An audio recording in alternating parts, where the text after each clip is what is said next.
ewiase nyina odom ne asomdwe free onyankopon ho na mede ema wiase wo wo me yedon mu from evangelist Yohane Tachi ana wo sempaka ne Yohane Tachi kokobon kransem ana yede ma wiase nyina tu nipa fo na ye kire onipa se atiasfo asase se onipa te no hanye onipa fie na onipa bia ye hoho ewusa wiase wei na zo ra wusam ne se nipa ba wiase a aya na dwen ne se obeka asase so afebo ena me de waba na ye besua de adesua ni mu no minim nyansa nchen na mo me de onyankopon asem the Holy Bible ana eba betufuo na wodi atoto obrabo ne de ekoso wiase ho decision no na wo nsam no wafa onipa fie ewo he ehe no onipa free at the end of your life he ne do baba to onipa bi ewu a sade etie bia ye do be sasa ase se ye be hyew si ye be ye wodai onipa fie ni adakamnam onipa fie ni o masidan metenkran metitama matutu kwa mabobra e ba cho fie ni we obi fra America e ha no abese obi free Japan ye na besa obi tu kwan okotena US ne nkwa na nyina owu ye de ne bese ha osofo adifo amaba e ha de fie o arosam se ne sofo bi kire Japade a wa kire ka onipa fie ni o e ha na me ameka se ye de mba beto se wo sika bodani wa abi kwa winsani wa abi de wan go school da wa ha de owie lego ono so wa ha Professor Dr. Emeritus o ha Dr. Reverend Holy Father o ha onipa fie ene asamado David kan sambi e was Psalm 49 orofo mafutu onya ofo na owuo wo ko school se obebo brand owo te ba bi twen Psalm 49 ameno nche David nyansa sambi o ka na wiase nipa ye wura ye fie ho yan kai ba bi e be ko Psalm 49 verse 10 David say na hunu se anyansafo wu sa na nkwasiafo ne agimifo sei na wogya wa hode ma binom ya bai nurse ni e wa ha doctor wa ha Holy Father Reverend Father ono so wa bi obia beba ha obibia carpenter ni mason ni trotro driver wa ha nurse ni wa ha woni pa fie ene ha ufie na wutim na bi na bedu ebeyu afiri ho ya do ba besa obi abegya ho akọ na beka se bre ni pa bre nyina kura ye bre made osenga for 6 besa mi ni pa bre nyina obre mana no ya de krap mbam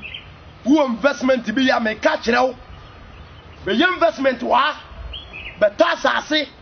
na besi mansion ni bi wa ha na wo twemu ni batini ya pe wo beba be se ha mo muti abrochire wu a eda efie wei ebi wa abrochire ko hwe ni ntini abrempon ye do makọ hyesi ye onipa fie ni adaka mrem ba hwe de nipa kire wo society ahemfu binom aposifo adifo nkwasiafo bi abawiase omuloto namba no moma omutete abusua ntam Yesu Kristo asampa a wode ba wiase Mark chapter 1 verse 15 mon sachira magene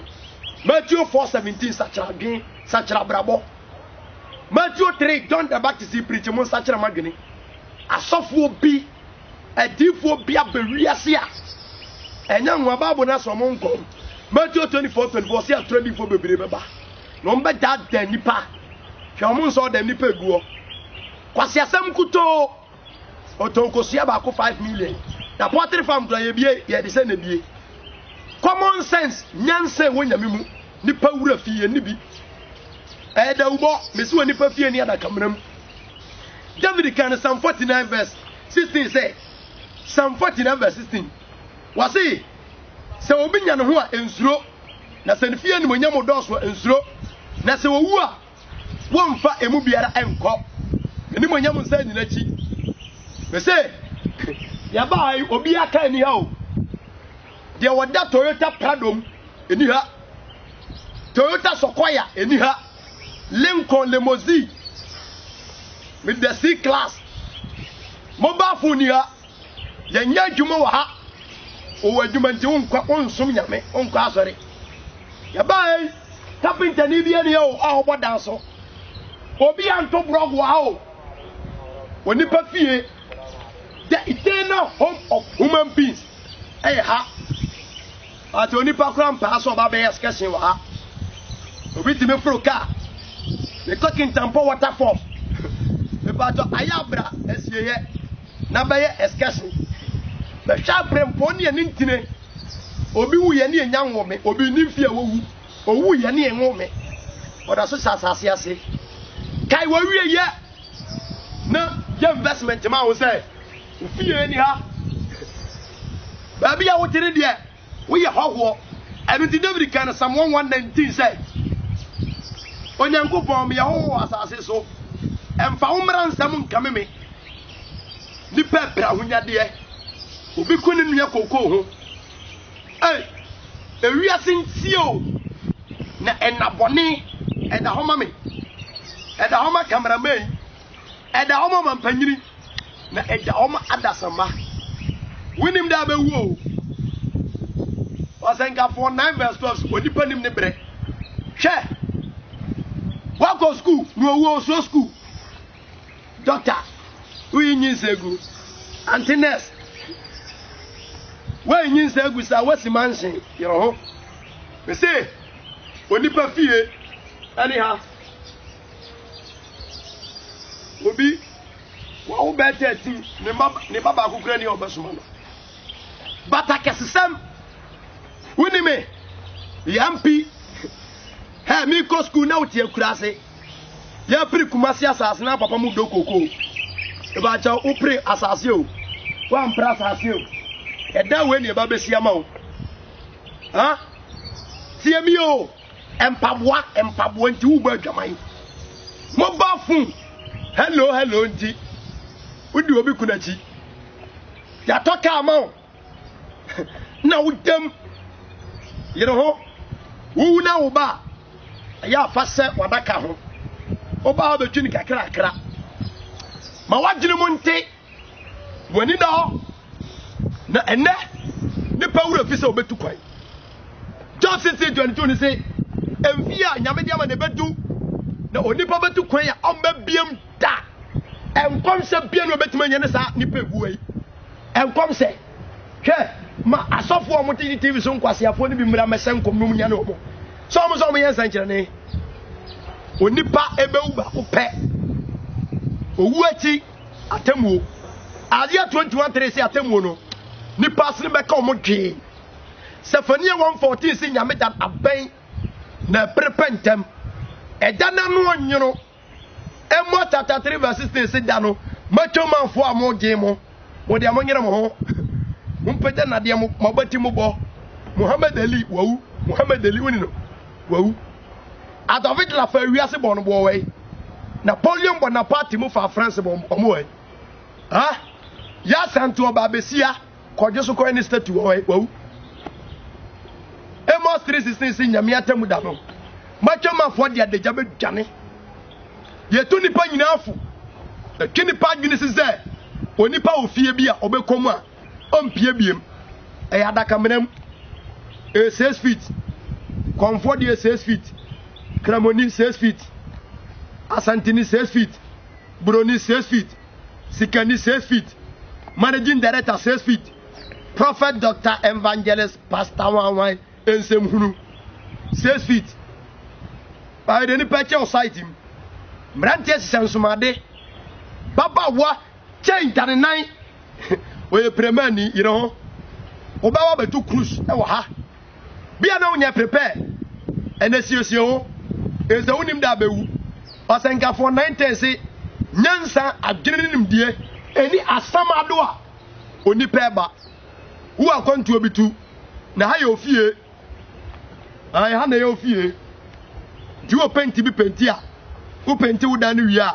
aya beto proto a mo konsa ase ho ahemfo mo to asase ba akoma ni patre na wo tifie na wo didi na wo disika na fa mofra beto proto ni bi wa wai na eda na wasi a woda empa hwea bi so no beto sa queen size empa ni bi wa ha aya na obedi da so kakra bi se bra bi du a ero beba ha ewurade mfa bone ncha wiase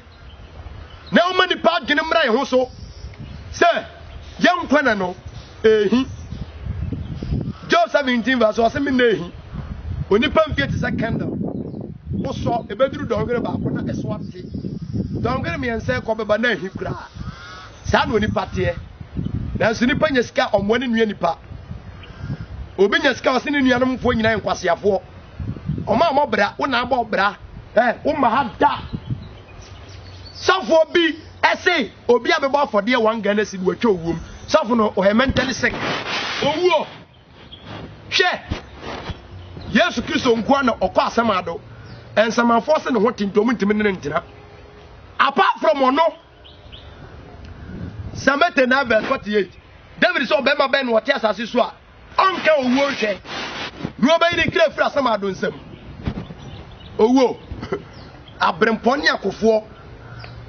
Samson ni Goliath kro wo do mko okoba afode 1 Ghana cedi wo sofo bia so dem so atwa owu usikantia asofo mo nka no kre na munya azan ni nsamu na motete nso dem ye no na nyame bu ofu wiase wode atamu obi eba ehu ba ewurade nam kokobom kan se mi so mani pa dwene mu nda ho ya dwene mu nte esa wo do na ben na atamu na ehu onipa ntime nyina no na obebu nipa nyina tan se de enyumate ewurade moye onam video yi so ensa kirawo emu oni mra wo sa wo akwantu obitu na ha ye ofie we ni asre awo na adre ni Jesus Christ ni mu na somdwe ni wiase ntina titire omo mo pa avia ko na domti amen